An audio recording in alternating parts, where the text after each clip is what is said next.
Am I missing something? Or did Rugrats mention Saddam Hussein?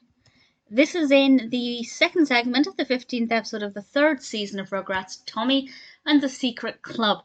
And I'll talk about that in a moment, but I'm slightly baffled by that.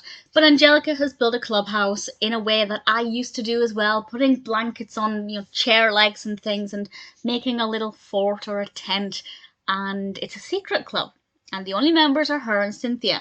And the babies decide that they want to join, so Angelica decides that she will let one baby join her secret club, but she puts them through various challenges, such as drinking an entire bottle of milk and reciting a silly rhyme she's made up. The rhymes are very silly, and I think they'd appeal to young children a lot, so it's very well written.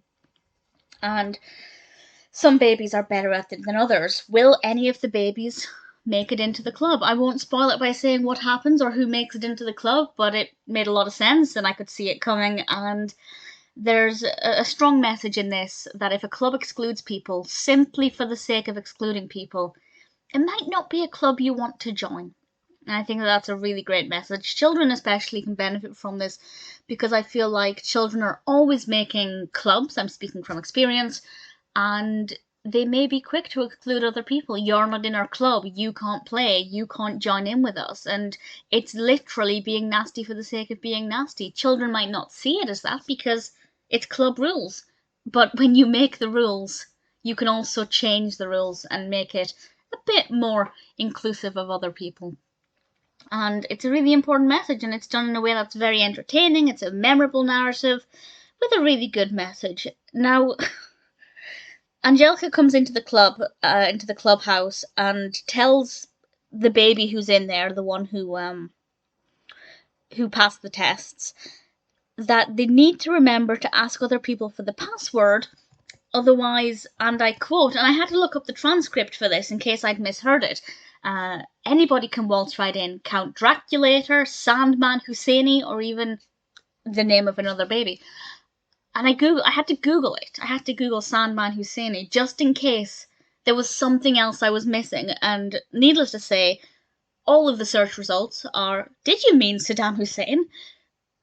I can't quite get my head around why the Rugrats would mention Saddam Hussein. I find that to be really mind-blowing. And I'm trying to think, would young children pick up on what that means? Count Draculator, they might understand is Dracula. They might be able to make that connection. I assume most wouldn't connect Sandman Husseini with Saddam Hussein, but I still find that to be such a baffling thing to include. Why would Angelica know who he is? She, Dracula maybe, because, you get children's versions of Dracula, I think. But you don't really get a children's version of Saddam Hussein. So I'm just really baffled by that, and it just completely threw me. The episode is a good episode. It's got a really important message in. It's very well written. The pacing is very good. Very well animated. No real complaints at all. I'm just hoping that Sandman Husseini refers to something completely different that Google doesn't pick up on, that I'm not aware of either, because it's so bizarre. But that aside, Tommy and the Secret Club is certainly a good episode. I've also just realised I got to the end of this discussion and went to save this audio file, typed in the episode name, and realised the name of the baby is in the title of the episode. So I could have said who it was, but never mind. We'll forget that happened.